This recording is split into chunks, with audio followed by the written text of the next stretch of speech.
¿Cómo estamos, mis hermanos? Bendecido. Aleluya, gloria a Dios. Hermoso es nuestro Dios, amén. Vaya conmigo allá, primera de Timoteo.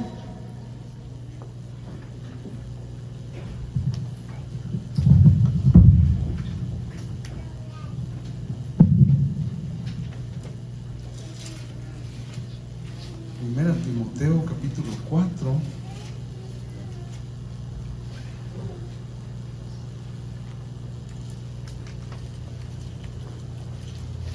Se recuerda que cada vez en estos últimos domingos hemos estado comenzando con este texto, amén.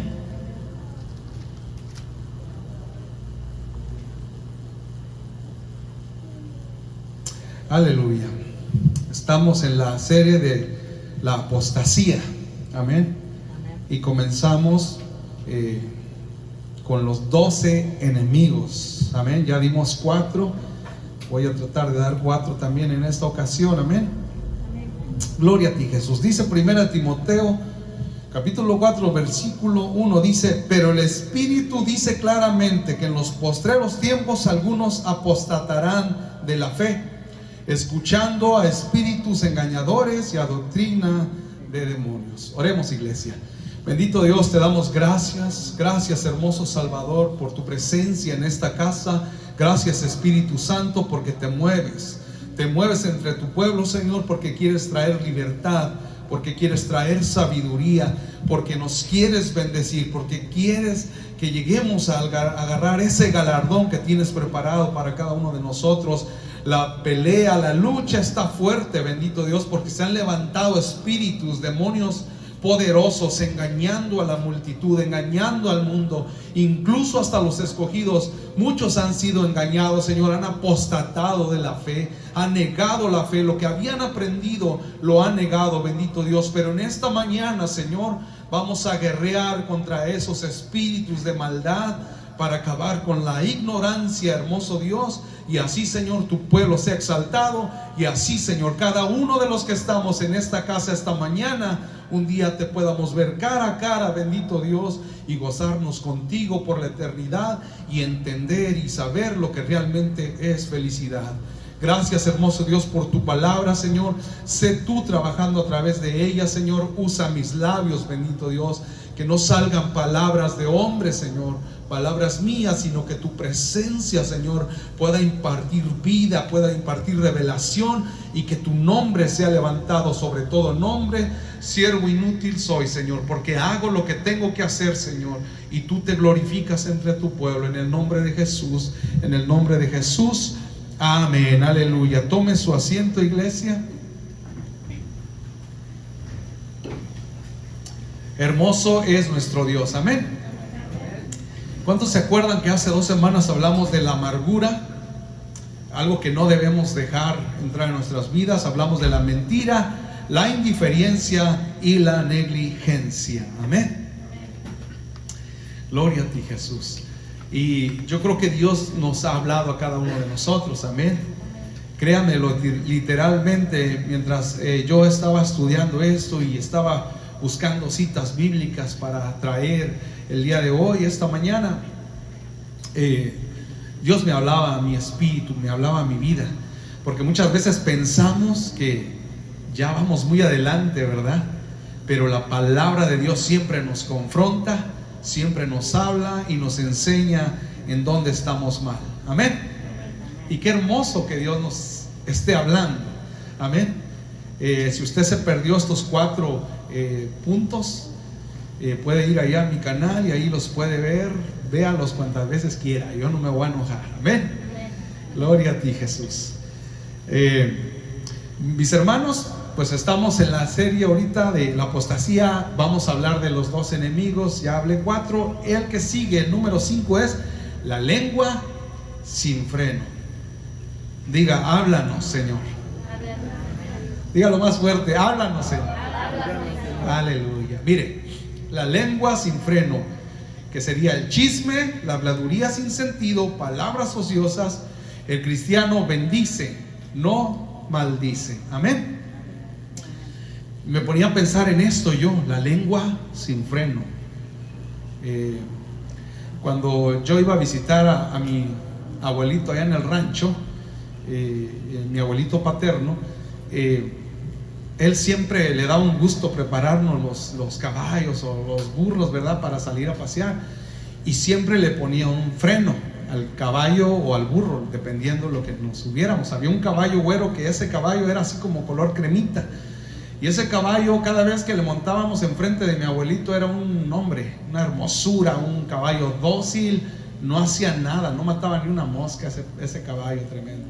Pero en cuanto ya no miraba que mi abuelito lo estaba mirando, ya sabía él en qué punto ya no lo podía ver, ese se convertía en una fiera, ese animal. Pues empezaba a retozar, incluso aunque tuviera el freno, era difícil controlarlo. Y ustedes saben, el filete, lo que les ponen a los caballos para que se detengan, les lastima. Cuando tú jalas la rienda, le lastima en sus dientes, en su boca. Entonces me ponía a pensar en eso, en que una persona que no controla su lengua es como un animal sin freno. ¿Quién lo puede controlar? Es como un carro. Súbase un carro sin frenos y dígame usted si le daría a toda velocidad. Yo creo no quería ir ni a 65 millas por hora, ¿verdad? Porque ¿qué va a pasar si se encuentra con el tráfico? Están todas las líneas paradas ahí. ¿Qué va a pasar? Y usted necesita frenos y va a unos 65 millas por hora. ¿Qué va a pasar? Usted le puede pisar al freno todo lo que quiera, pero si los frenos están dañados, usted se va a impactar. Y déjeme decirle que yo sé de eso. Un tiempo choqué con un Mustang que tenía, y un Honda Civic se me atravesó, aunque mis frenos estaban bien, pero este hombre frenó tan rápido que yo apliqué los frenos y ya no me dio el espacio y le pegué con todo. Gracias a Dios no me pasó nada, porque Dios me guardó y tuvo misericordia de mí. Pero así es una persona que no sabe refrenar su lengua. Va hablando a derecha y a izquierda, y si no tiene cuidado, las consecuencias vienen. Amén. Se va a estrellar esa persona si no hace caso. Y es un mandamiento, está en la ley, iglesia. Ahorita lo voy a llevar allá, pero primero vaya conmigo a Números 12. Vamos allá hasta el principio de la palabra. Amén. Números 12.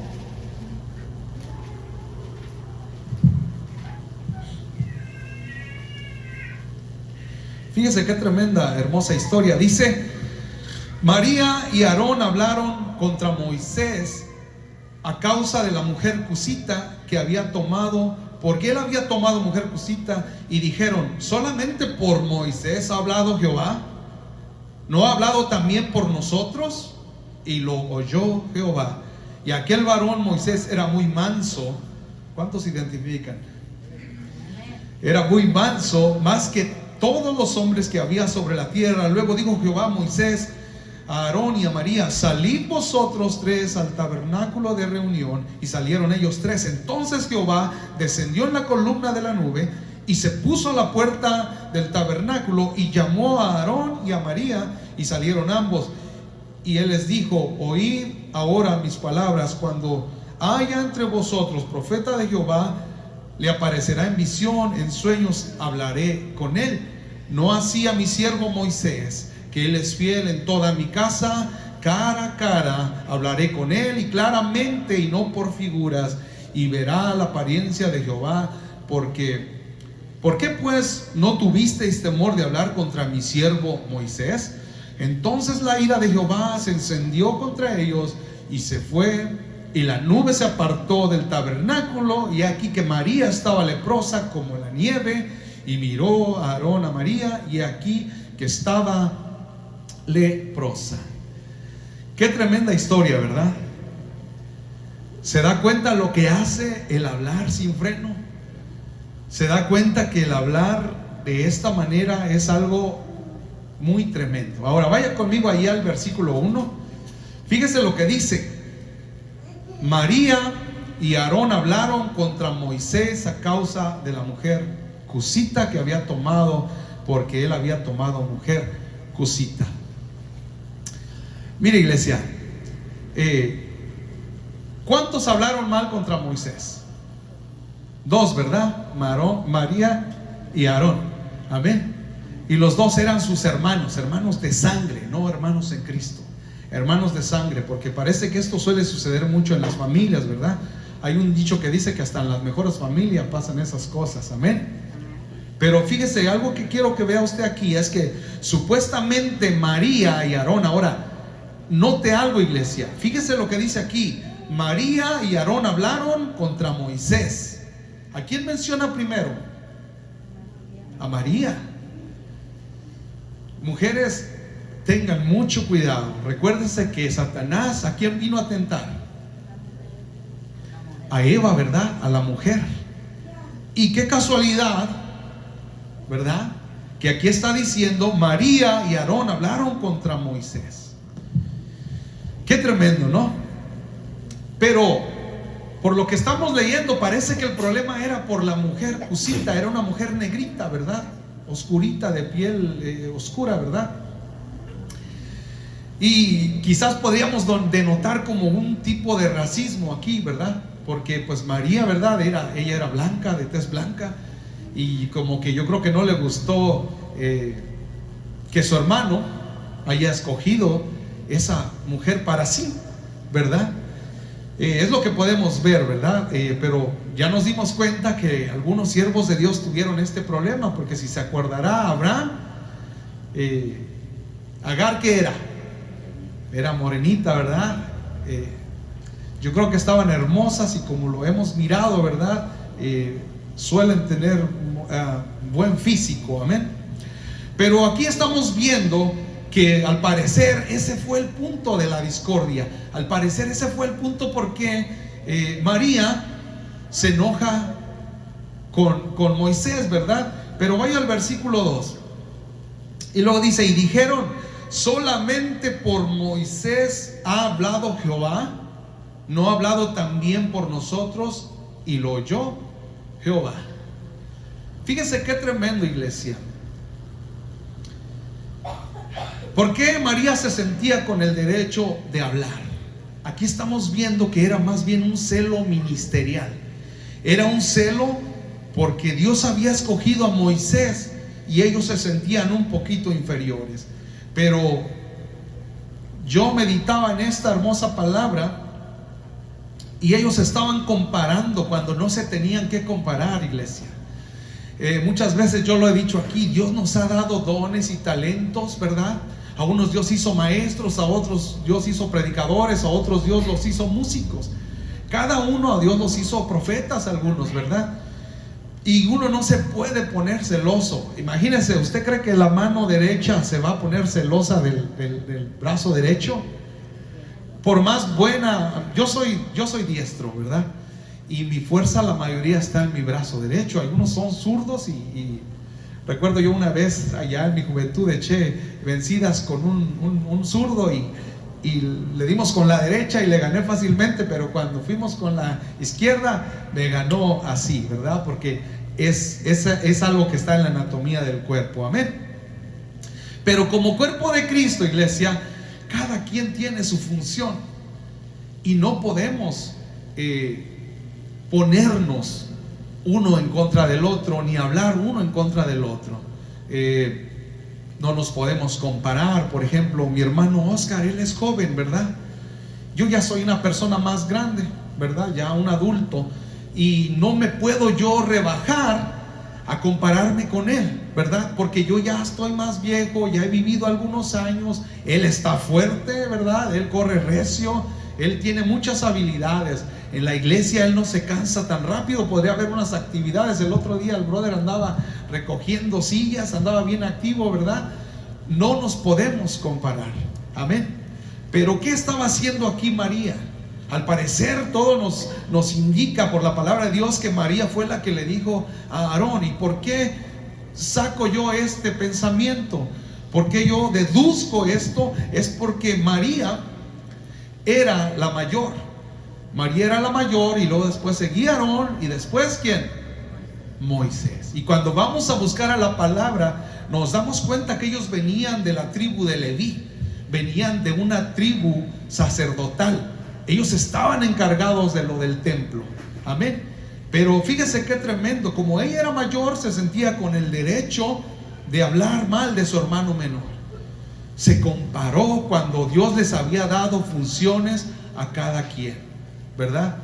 Moisés era el que había escogido Dios, y aunque Moisés era así como, ¿verdad? Era tartamudo. Y incluso fue uno de los peros que le puso a Dios: Señor, pero tú sabes que yo ni puedo hablar. Y que le dijo: ok, te voy a mandar a tu hermano mayor, a tu hermano Aarón, para que te ayude. Y luego María era un apoyo también. María fue una de las que se alegró cuando obtuvieron la victoria en el Mar Rojo. ¿Se acuerdan?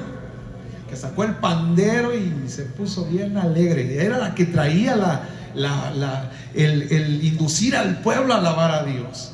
Y quizás Moisés, él era un tartamudo, y a lo mejor tenía que explicarle a Aarón, y a lo mejor Aarón batallaba un poquito, ¿verdad? Pero al final de cuentas, el trabajo de hablar, de ser el dirigente de Israel, se lo había dado Dios a Moisés. Pero aquí María se atrevió a hablar, ¿verdad? Y yo creo que me pongo a pensar, yo creo que se sentía como mayor, y ha de haber dicho, en primera instancia, de haber dicho: ¿por qué mi hermano agarra una negrita cuando hay muchas de nuestro color, verdad? Pero bueno, no sabemos qué le vio el tremendo Moisés a la negrita, ¿verdad? Ya también Abraham tuvo ese problemita, ¿verdad? Pero Dios conoce el corazón, y Dios sabe, y Dios bendijo a Moisés. Amén. Quizás Moisés sea uno de los testigos que van a venir en el Apocalipsis. Amén. No lo sabemos. Gloria a ti, Jesús. Hay muchos eruditos que creen que él podría ser, pero gloria a Dios, no importa. Pero ya miramos ahí en el versículo 10 que dice: Jehová los convoca, ¿verdad? Los llama entre el tabernáculo, porque a Dios no se le escapa nada, iglesia. Nosotros nos podemos sentir muy inteligentes, muy sabios, pero a Dios no lo engañamos. Y ese es lo hermoso de Dios, que habemos billones de seres humanos, y Él sabe qué estamos pensando, y antes de que nuestra boca sea abierta, Él ya sabe lo que usted va a decir. Imagínese el poder y la capacidad de nuestro hermoso Dios. Entonces dice el 10: y la nube se apartó del tabernáculo, y he aquí que María estaba leprosa como la nieve. Y miró a Aarón, a María, y he aquí que estaba leprosa. Y fíjese lo que dice el 11: y dijo Aarón a Moisés: ah, Señor mío, una exclamación. Ah, Señor mío, no pongas ahora sobre nosotros este pecado. ¿Por qué? Porque locamente hemos actuado y hemos pecado. Vea la diferencia, iglesia, de un corazón contrito y humillado, de un corazón que se sabe arrepentir así. Porque yo, no lo dice la Biblia, pero quiero pensar por lo que leemos, de que Aarón, en cuanto Dios nos llamó ante su presencia, yo creo que se puso a pensar: ¿qué fue? Sí, eso fue. Hablé contra mi hermano menor. Tengo que pedirle perdón a Dios. Y yo creo que por eso es el punto, porque vemos aquí que María probablemente ya estaba delante de la presencia de Dios y no se había arrepentido todavía, aunque sabía que Jehová lo miraba todo, que Jehová lo sabía todo, que Jehová conoce hasta cada uno de nuestros cabellos que hay en nuestra cabeza. Amén. Y entonces yo me pongo a pensar y digo: qué tremendo es el hablar sin freno y no arrepentirse como lo hizo María. Amén. Sale Moisés, defensor del pueblo, defendía a los pecadores idólatras que estaban en el pueblo, aquellos que murieron y no pudieron ver la tierra prometida. Sale en defensa, así como salía en defensa de ellos, salió en defensa de su hermana. Dice: Señor, por favor, perdónale el pecado a mi hermana. ¿Y qué hizo Jehová? No, dijo que se quede 7 días en el desierto. Órale, para afuera. Yo sé, ya lo he dicho muchas veces, a veces decimos: Dios es amor. Sí, sí es cierto. Y cuando te arrepientes, iglesia, Dios te ama y Dios te perdona. Pero cuando la persona no se arrepiente, cuando la persona tiene arraigado esa mentira, esa habladuría, ese pecado, Jehová no tiene compasión. Está bien, no la consumió y no la mató, le dio una enfermedad, pero le dijo no. Moisés le decía: Señor, perdónala. Si usted se fija, no tuvo que pedir perdón por Aarón, porque Aarón, todo indica que fue obediente y que fue inteligente y que se arrepintió antes, porque Dios lo conoce todo. Pero cuando María está ahí delante de la presencia de Dios y se aparta la nube de Jehová, se retira Jehová, ¿qué es lo que pasa? Le cae una lepra a María, y es la consecuencia de tener una lengua sin freno. Amén. Qué tremendo. Vaya conmigo ahí a Proverbios. Vamos a ir ahí a los Proverbios de Salomón. Aleluya. Proverbios 26.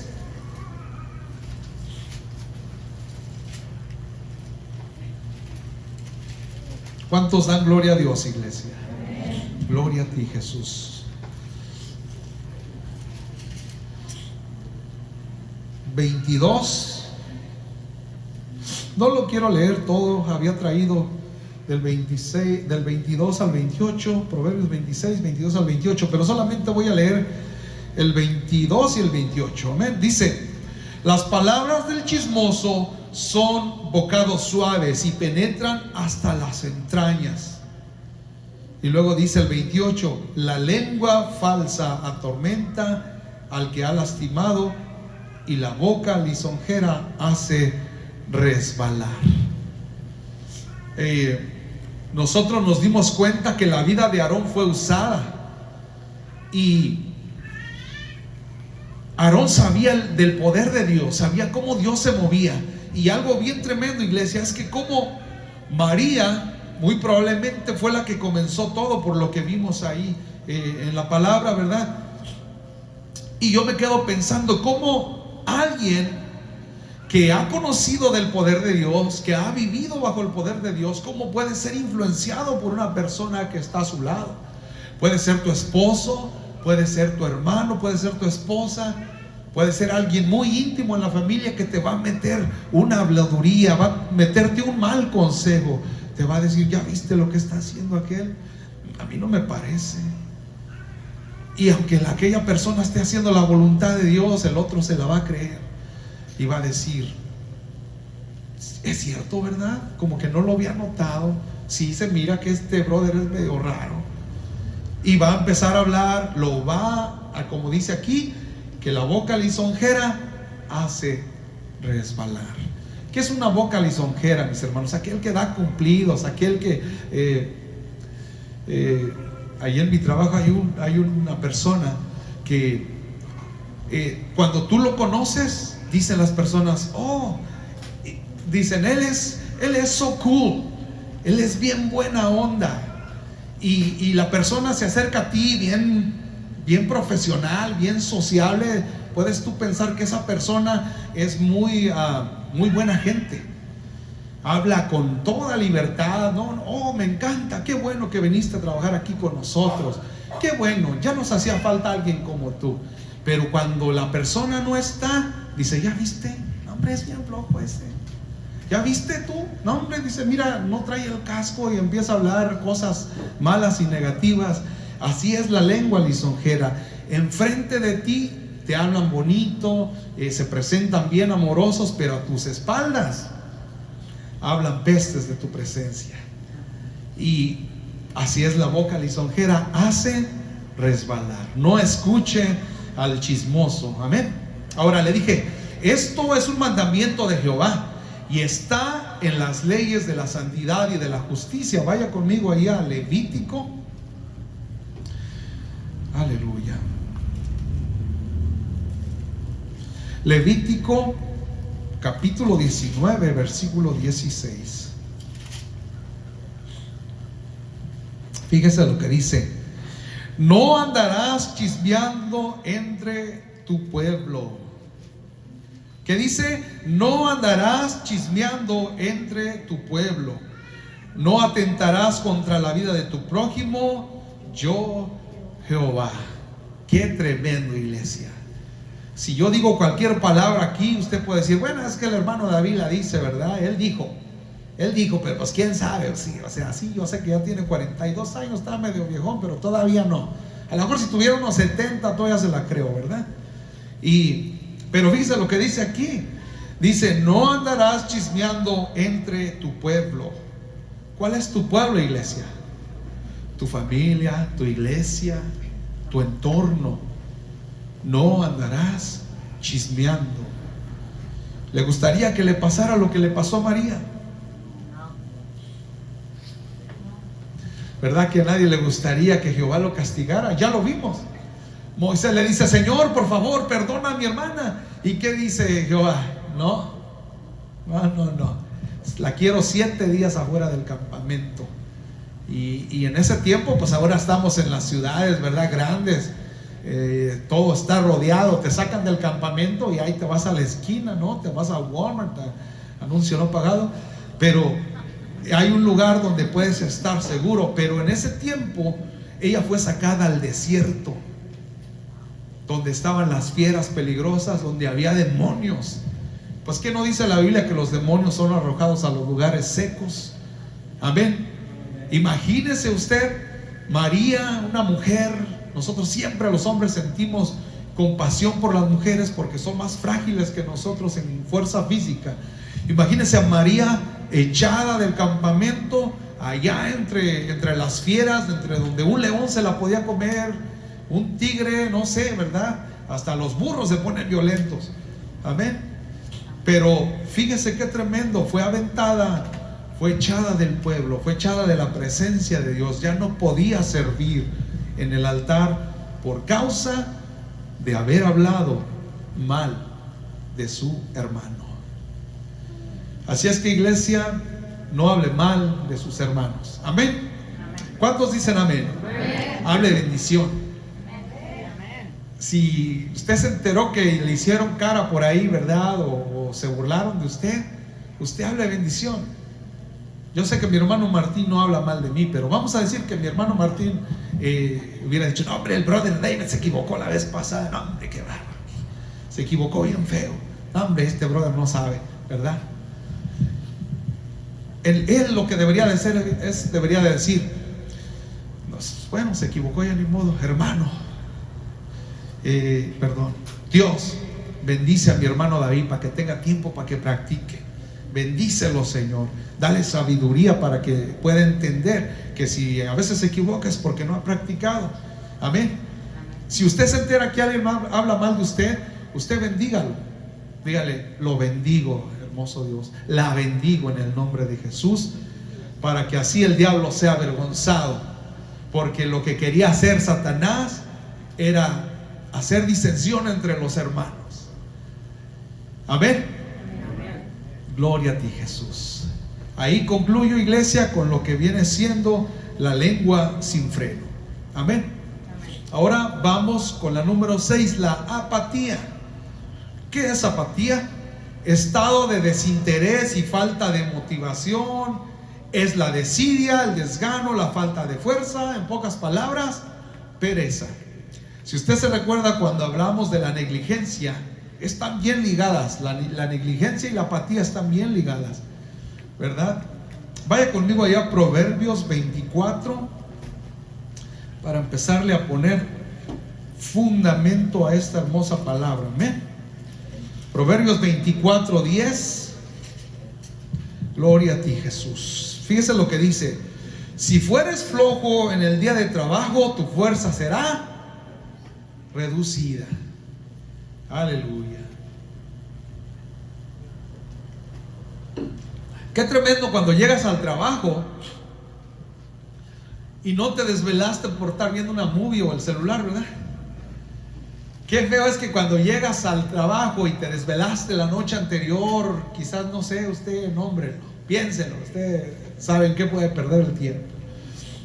Pero usted llega al trabajo y dice, ay, ¿qué voy a hacer?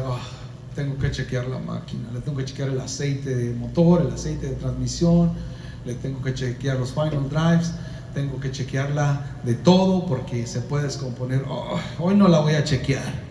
Y usted no la chequea cuando es su deber, es su responsabilidad. ¿Cómo debería de llegar uno al trabajo? Así de las de acá. Ay, no, hombre, otra vez. Ay, pero qué buena estaba la movie anoche. Uno no puede llegar así al trabajo, ¿verdad? No, uno tiene que llegar activo. ¿Qué es lo que va a hacer? Oh, sí, hombre, qué bendición tener trabajo. Qué bendición que Dios me bendice. Que Dios bendiga a mi jefe. Voy a chequear, voy a echarle ganas, hasta si puedo una lavada le doy ahí a los vidrios así de rapidito, pero que pueda ver bien, que pueda tener la vista clara, que pueda cuidar yo el motor, la transmisión, que yo pueda cuidar la maquinaria que yo uso. Amén. Esa debería de ser nuestra actitud. Pero el que es perezoso, el que es flojo, el que es apático, llega con unas ganas que yo no sé.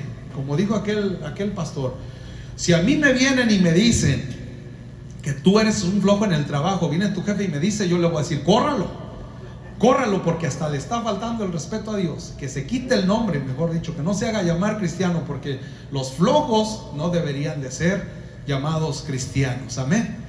¿Qué dice ahí la palabra de Dios? Lo que acabamos de leer. Si fueras flojo en el día de trabajo, tu fuerza será reducida. Y no sé si le ha pasado, pero a mí me ha pasado. A mí me pasó hace varios años. A veces llegabas con una actitud de que sí, llegabas bien y todo, pero de repente como que el jefe te da lo que no querías hacer. Y cuando te lo da, en ese momento ya cambias y dices tú, y hasta te tomas tu tiempo. No lo haces con diligencia, no lo haces con calidad, lo haces a la fuerza. Ojalá y que así nos pagaran como trabajamos. Amén. Sería lo justo. ¿Cuántos dicen amén? Que si trabajas mucho, que te paguen mucho. Pero si trabajas poco, que te paguen poco. No habría flojos en el mundo, iglesia. Amén. No habría flojos porque pues diría, no me conviene ser un flojo porque no me van a pagar lo que necesito. Pero cuando una persona es floja, sus fuerzas se reducen. Haga de cuenta como que si perdiera potencia, perdiera ahí las fuerzas para trabajar. Amén. Así es en la obra de Dios, iglesia. Así debe de ser en nuestro cotidiano vivir. No ser flojos ante la presencia de Dios. Presentarnos ante Dios de mañana, orar, no solamente a la hora del lunch, ahí cuando vas a orar por tus alimentos, tus ricos alimentos, y después cuando te duermes, gracias Señor porque me guardaste y me cuidaste, amén, y a la camita otra vez. No, debería de tener uno constante contacto con Dios, amén. En su casa, lo que hace usted para la obra de Dios, hacerlo con calidad, con diligencia, no flojamente, no ser apáticos, no que los anden puchando. Hermano, llega temprano. Hermano, mira, tú que te encargas de limpiar los baños, mira qué sucios están, ¿verdad? Y algo que me ponía a pensar es que, ¿qué dice Jehová? Que debes de ser caliente o frío, porque el tibio, así es una persona perezosa. Es una forma de flojera, es una forma de pereza. Y no queremos que Jehová nos vomite de su boca. Amén.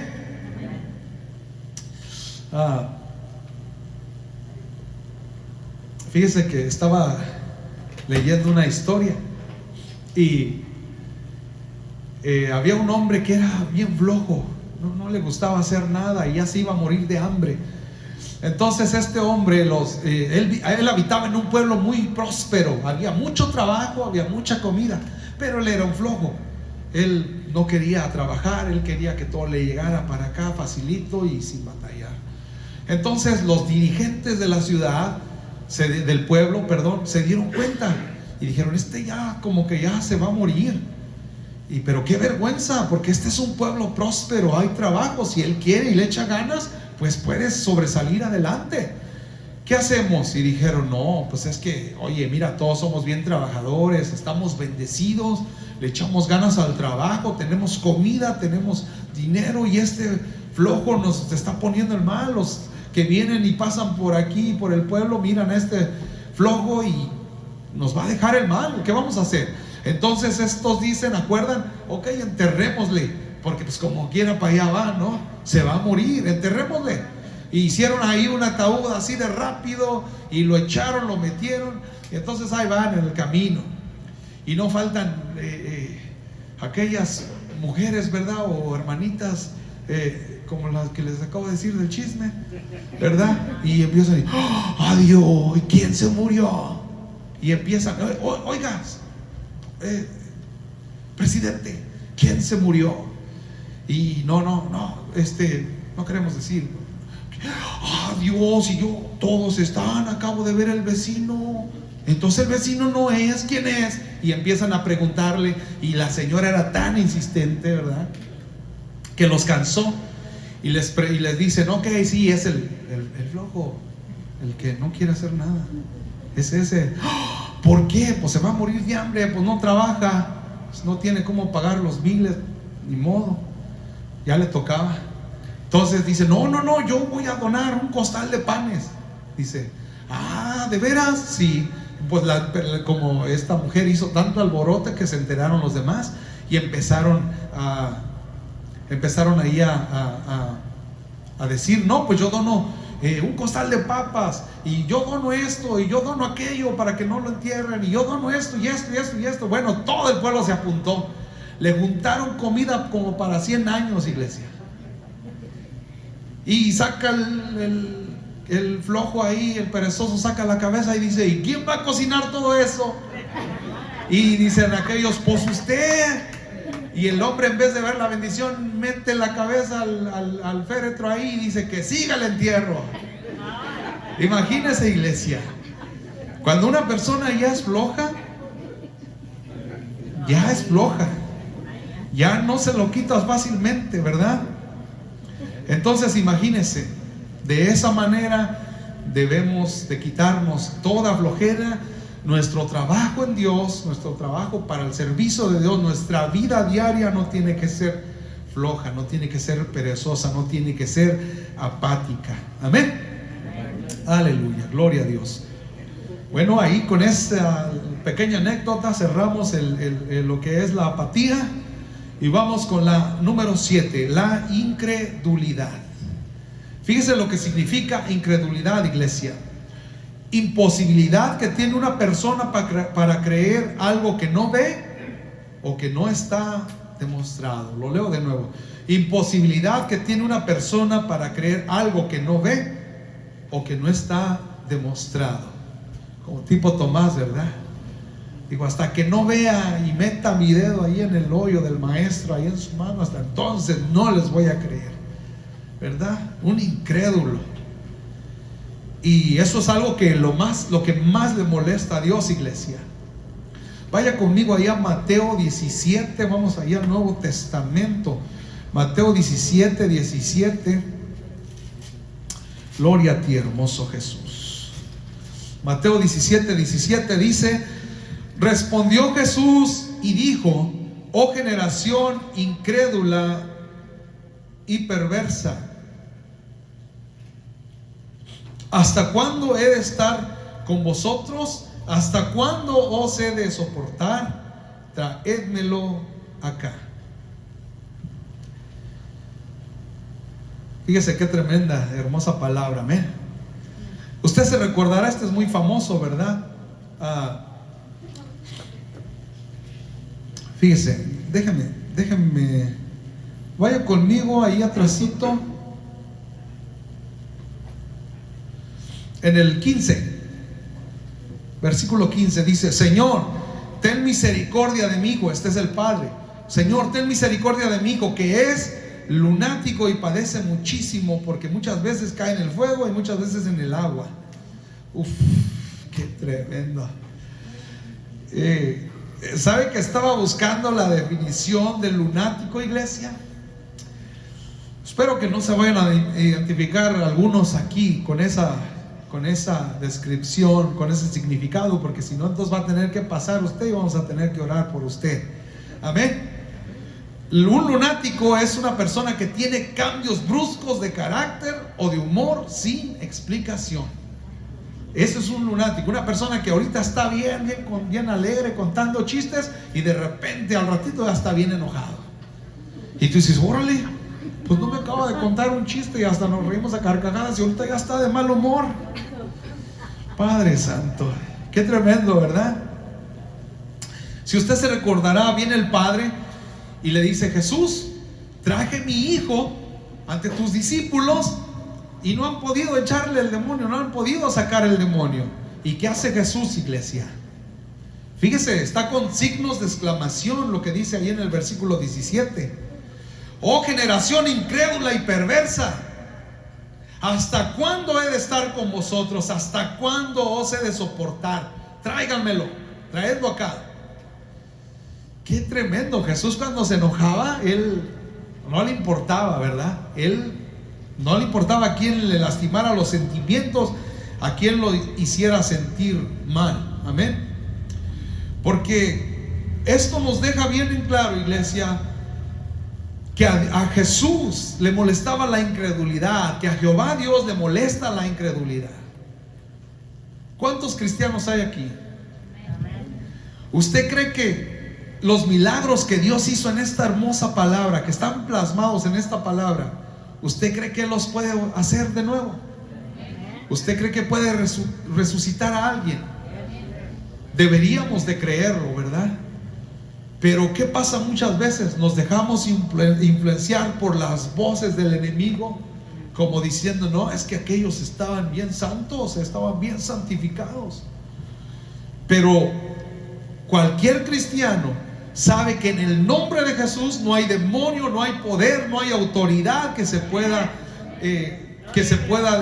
oponer ante la presencia de Dios, sino que cualquier persona o cualquier enfermedad en el nombre de Jesús tiene que salir. Amén.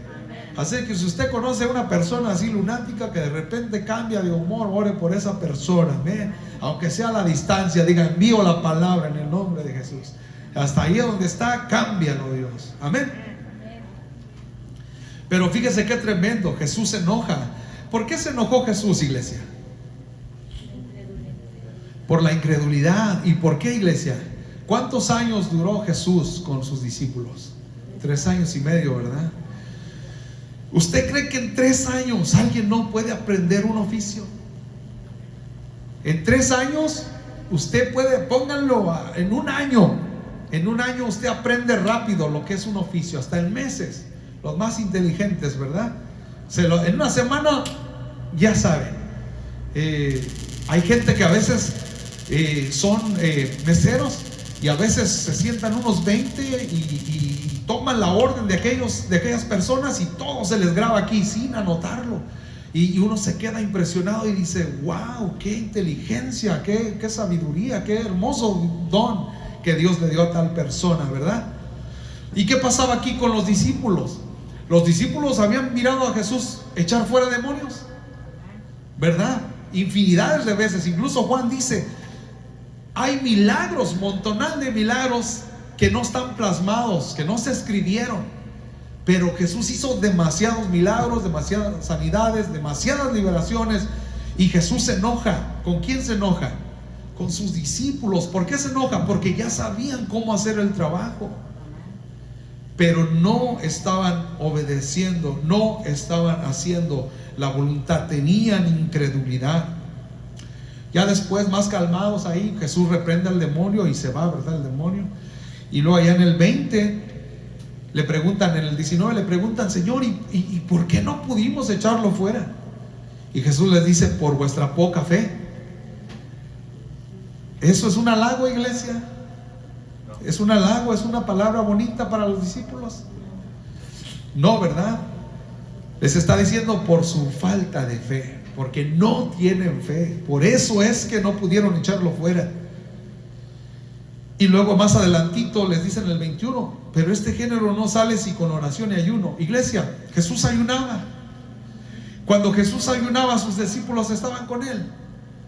Entonces quiere decir que mientras Jesús estaba a veces poniendo unos ayunos hermosos y tremendos, sus discípulos estaban bien entrados, comiéndose el pollito ahí, la hamburguesa, llenando la pancita, ¿verdad? Pero ¿qué les había enseñado Jesús? A ayunar, a orar, a cómo echarlos fuera. Pero ¿qué les dice Jesús aquí? Por su falta de fe, por su poca fe, porque no tienen fe, por eso es que no lo pudieron echar.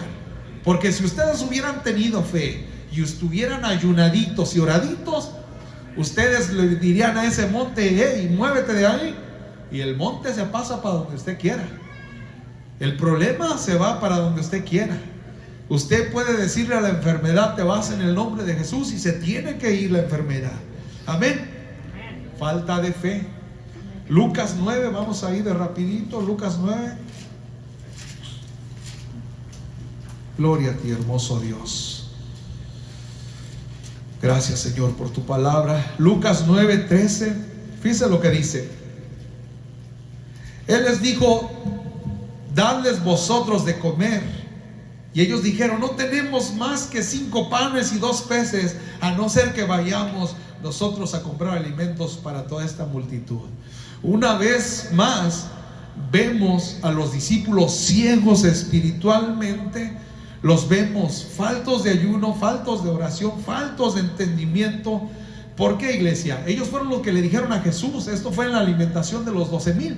Jesús les dijo, los discípulos le dicen a Jesús: Señor, mira, ya está cayendo el sol, ya se está oscureciendo y estamos aquí en el desierto.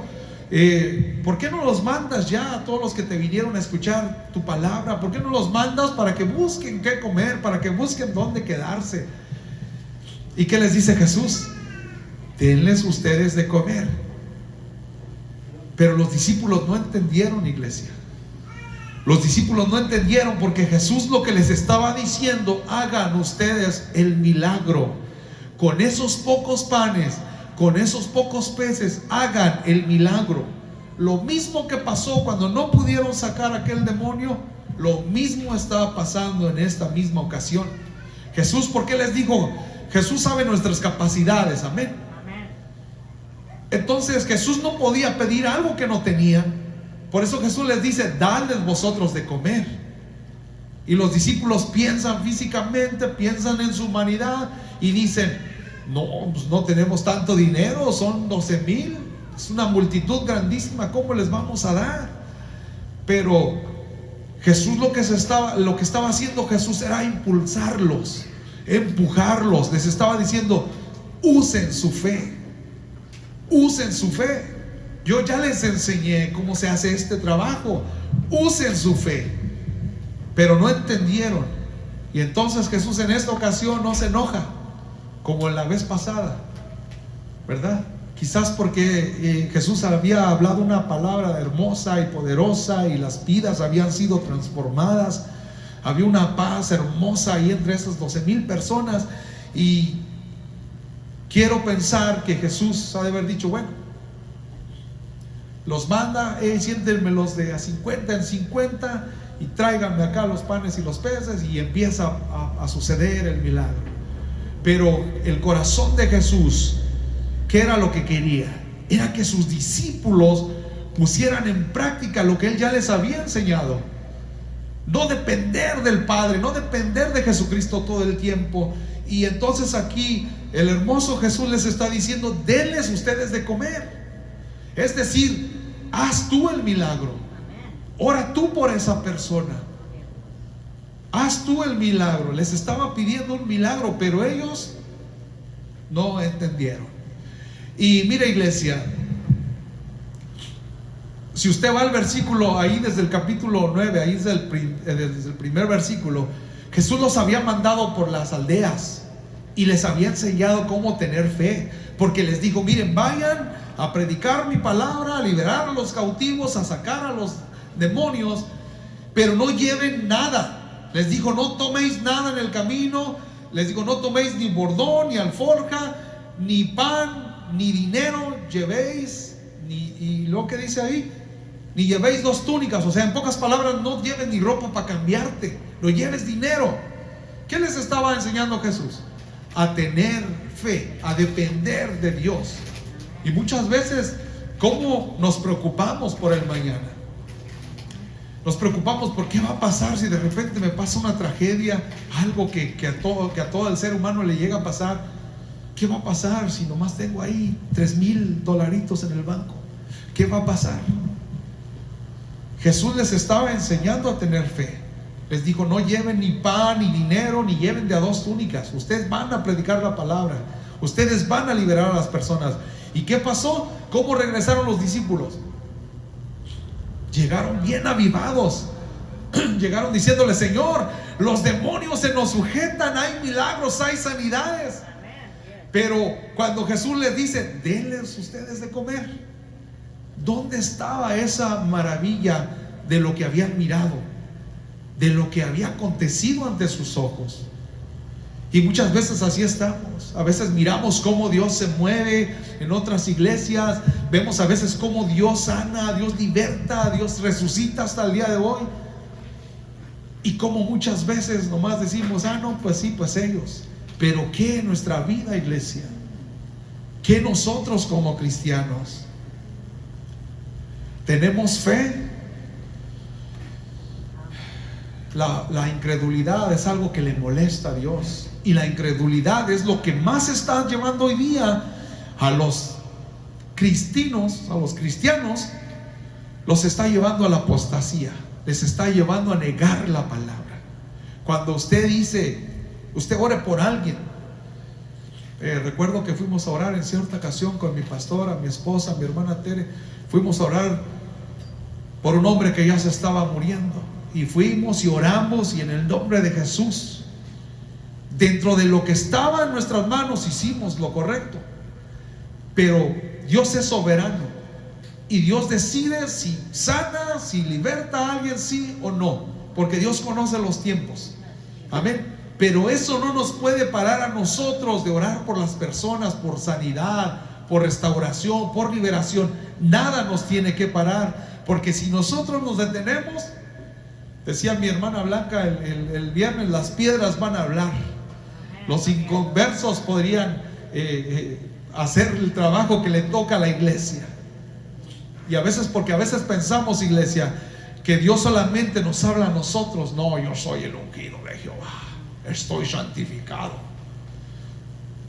Pero muchas veces hemos mirado a través de la Biblia cómo a personas pecadores Dios se les revelaba en sueños. Dios les hablaba, porque Dios no mira lo que nosotros miramos. Cuando fueron a ungir al rey David, entra Samuel y entra y dice: oh, era el hermano mayor de David, el más grande de la familia. Y dijo: ese es, tiene el porte, tiene la capacidad, tiene la fuerza, ese es. Y le dijo Jehová: no, Samuel, no mires lo que tú, no juzgues por lo que tú miras, porque yo miro otras cosas. Él había mirado el corazón humilde de David, aunque quizás era a lo mejor más bajito que sus hermanos, aunque quizás era, como estaba bien guapo, ¿verdad? Así como cada uno de nosotros, amén. Aún así, iglesia, Dios sabe a quién escoger por el corazón, amén. La incredulidad, iglesia, la incredulidad es algo que nos aleja de Dios. Si usted es cristiano, crea que todo lo que está en esta hermosa Biblia, en estos 66 libros, es verdadero. Y no dude que Dios lo puede hacer con usted, porque Dios desprecia la incredulidad. A Dios no le gusta la incredulidad. Por eso debemos de hacer caso a la palabra de Dios. Amén. Vamos a ir con la vanidad, el número 8. Y ya con este estoy terminando, es el último punto. La vanidad, fíjese, orgullo de la persona que tiene un alto concepto de sus propios méritos y un afán excesivo de ser admirado. Es arrogancia, es decir, se siente superior a los demás. Engreimiento, sabe que tiene cualidades y se siente más que los demás por esas cualidades. Soberbia, se siente más que los demás y por eso no se junta con ellos, los hace menos. Esa es una persona que es vanidosa. Amén. Vaya conmigo ahí a Eclesiastés 6.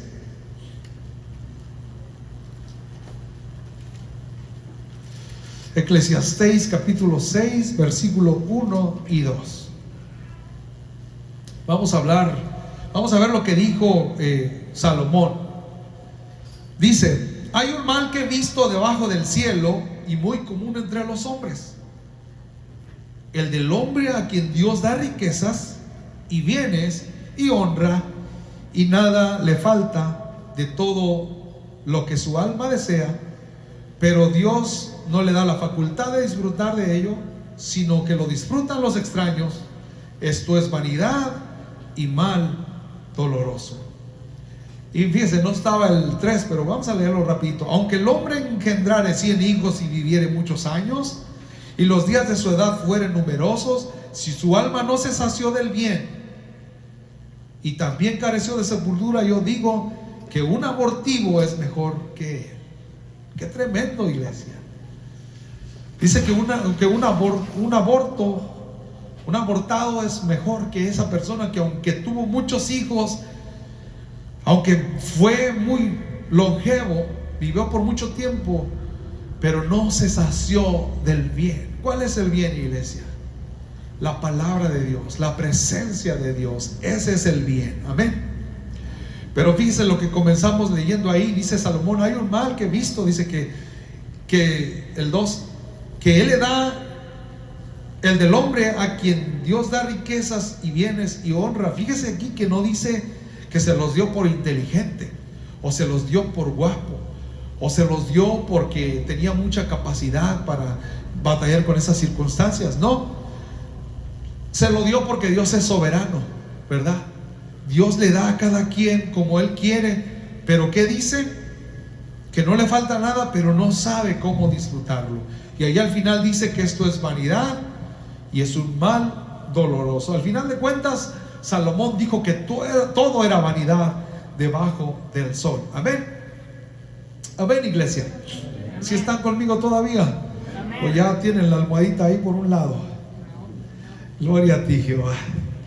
Gloria a ti, Jesús. Porque decía un hermano, un pastor decía: tú lo dormiste, tú lo levantas. Así es que voy a tener que ir a levantarlo hasta allá, iglesia.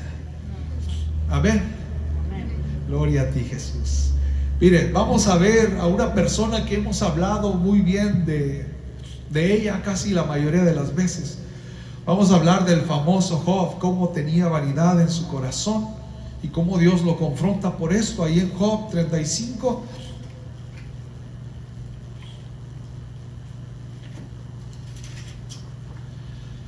en el versículo 13 y 16. ¿Ya está ahí? Dice: ciertamente Dios no oirá la vanidad, ni la mirará el omnipotente. Y el versículo 16 dice: por eso Job abre su boca vanamente y multiplica palabras sin sabiduría.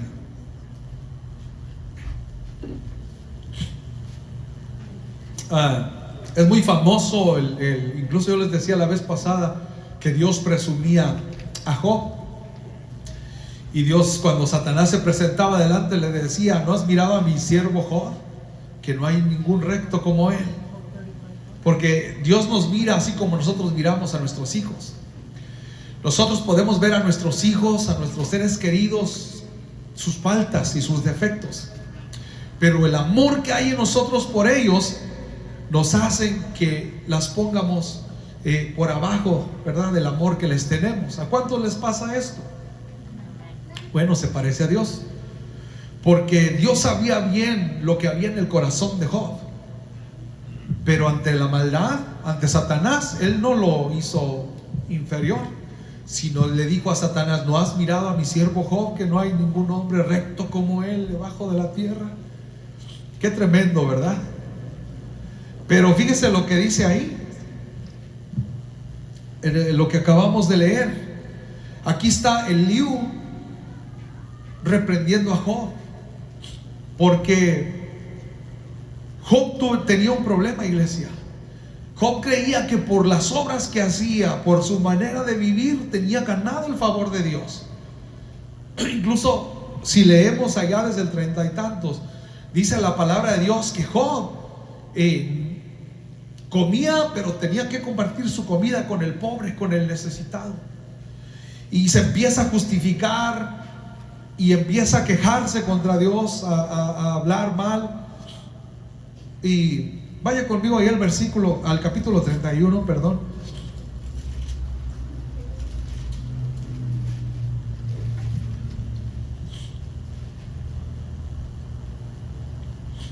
Fíjese lo que dice aquí. Job afirma su integridad. Job empieza a hablar bien de él. Dice: no hice pacto yo de no ver a las vírgenes. Y ahí empieza a hablar muchas cosas. Empieza hasta a decir: si yo he fallado, que mi mujer también sea de otro hombre. Empieza a hablar de muchas cosas.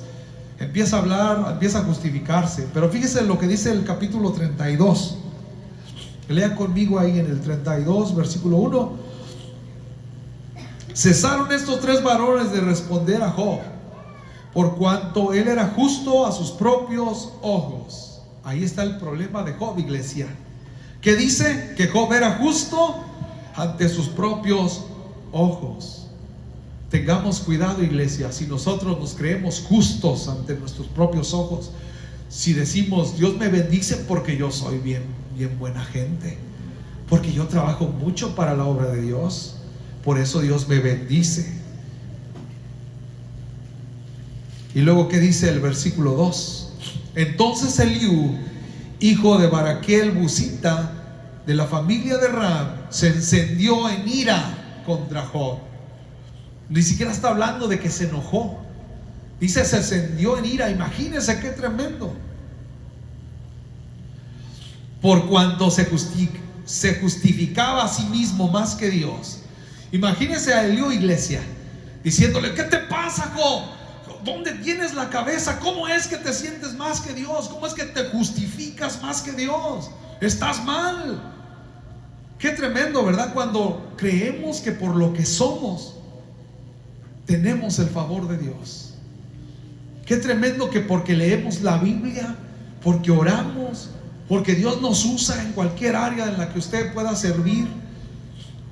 Qué tremendo es pensar que por causa de eso nuestras vidas van a ser bendecidas, y por eso ya nada malo nos tiene que pasar.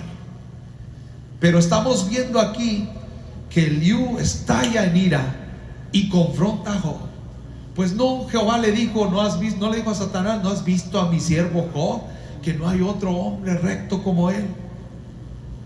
Pero aquí Eliú se cansa, uno de sus tres amigos se cansa y se enoja y le dice: estás mal, Job. ¿Cómo crees que te vas a justificar más que Dios? Y si usted lee, luego lo puede leer en su casa, ahí se da cuenta que empieza hasta a reírse de él. Le dice: Job, ¿qué te pasa? O sea, tú te crees la muy, te crees el que todas las puede. Mira, iglesia, muchas veces pensamos que la vanidad está en nuestra manera de vestir.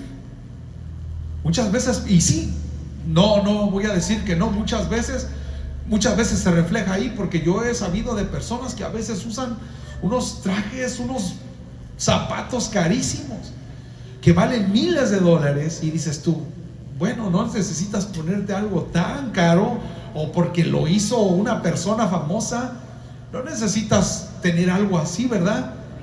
Para vivir bien, para vestirte bien, algo ahí, una camisita que te cueste unos 15, 20 dólares, 30 dólares. Pero no, la persona, a veces el vanidoso, cree que por algo que me cueste una camisa de 300 dólares, ya soy mejor, ¿verdad? Muchas veces la vanidad viene por ese lado. Pero vea que no del todo es así, porque usted ha mirado esos hermosos animales que Dios creó, esas hermosas bestias que Dios creó, que ahorita no nos les podemos acercar a muchos, ¿verdad? Porque nos comerían. Pero dice la palabra que cuando venga el tiempo, un niño va a poder jugar con un bebé, va a poder jugar con la víbora. Nosotros no le vamos a poder acercar al león y a jalarle ahí la melena, ¿verdad? A darle ahí sus palmaditas, así como le pega a sus perritos, ¿verdad? Cuando vemos la obra de Dios, vemos qué hermosuras hizo Dios. Unos animales hermosos como el pavo real. ¿Usted ha mirado el pavo real? Cuando quiere impresionar ahí a una hembra, ¿verdad? Y fíjense qué tremendo, iglesia. Las hembras no son tan coloridos como los machos, ¿verdad? El pavo real empieza a querer conquistar y se extiende su cola y unos colores hermosos, ¿verdad? Hasta brillan los colorcitos hermosos. Y Dios es vanidoso. Dios creó al pavo real, ¿verdad? Solamente usted y muchas veces también las personas que lo rodean saben bien si en usted hay vanidad. Porque Job lo que hacía, iglesia, es que se justificaba más que a Dios. Se creía muy santo y creía que Dios, él no se merecía. Incluso le dice Eliud: ¿te crees tan perfecto, Job, que hasta le quitas crees que Dios te quitó el derecho? ¿Crees que te pasó todo esto porque Dios es malo contigo? Qué tremendo, ¿verdad? En muchas ocasiones hemos hablado muy bien de Job, pero en esta ocasión vemos cómo se enojan sus amigos y lo leímos ahí. Dice la palabra que se cansaron. Dice: cesaron estos tres varones, en el 32:1. Cesaron estos tres varones de responder a Job, por cuanto él era justo a sus propios ojos. Es decir, empezaron a hablar como amigos, como camaradas. Empezaron a hablar bien. No, Job, mira, es que no, es que Dios te ama. Y sí, Jehová a lo mejor permitió que pasara esto, pero mira, Job. Y se cansaron porque Job decía: pero yo que comparto mi pan con el pobre, yo que hasta hago ofrendas por mis hijos para que la maldad no les caiga, los cubro con la presencia de Jehová, como dice el Salmo 91, ¿verdad? Y empieza ahí a hablar Job. Se cansa Eliú y se enoja y desata en ira y se enoja contra Job. ¿Por qué? Porque le amaba.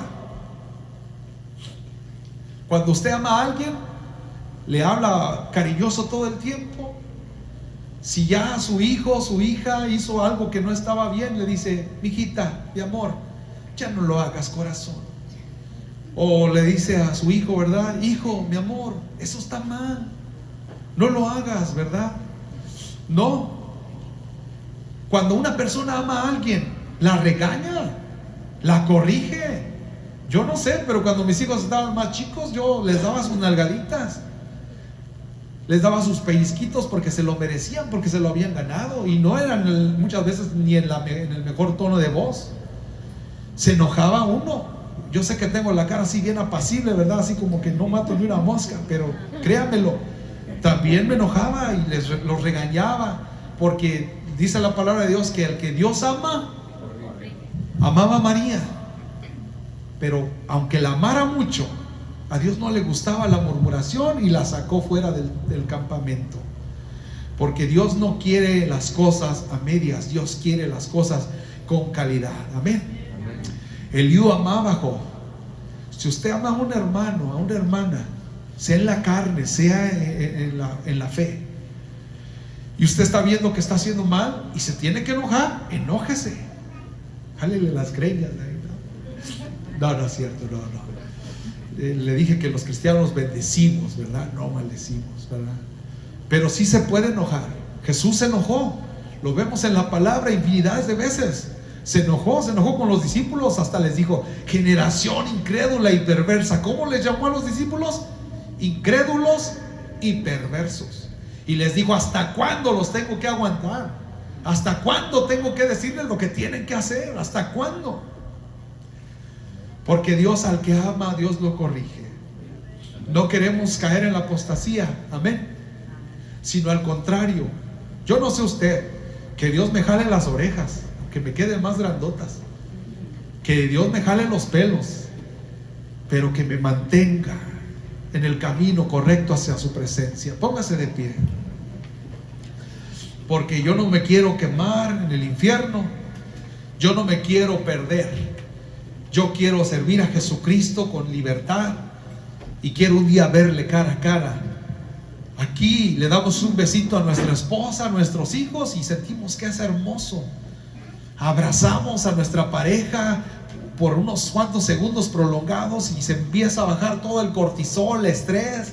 Se empieza a bajar cuando abrazas a tu hermano, a tu hermana, a tu pareja, a tu papá, a tu mamá. Se siente hermoso, ¿verdad? Y decimos: qué hermoso se siente, ¿no? Se te baja todo el cortisol ahí y te sientes bien, te sientes, hasta te empiezas a reír. No sé si a usted le ha pasado. Si no le ha pasado, abrace a su hijo, a su esposa, a su hermana, a su hermano. Abrácelos por unos cuantos segunditos y empiece a ver cómo se empieza a bajar el cortisol, cómo el estrés empieza a reducirse. Si eso sentimos, iglesia, con nuestros seres queridos, en este cuerpo físico, en este cuerpo humano. Imagínense cómo vamos a sentir cuando Jesús nos abrace, cuando el Padre Jehová nos abrace, cuando podamos tener la capacidad en ese cuerpo glorificado, sentir lo hermoso que Dios es en realidad. Aquí no podemos porque nos morimos así, si Dios nos demostrara toda su gloria y su poder. Pero luche para que usted un día pueda estar delante de la presencia de Dios. Así dejo el lugar. Dele un aplauso a Cristo, que Él se lo merece y solo a Él.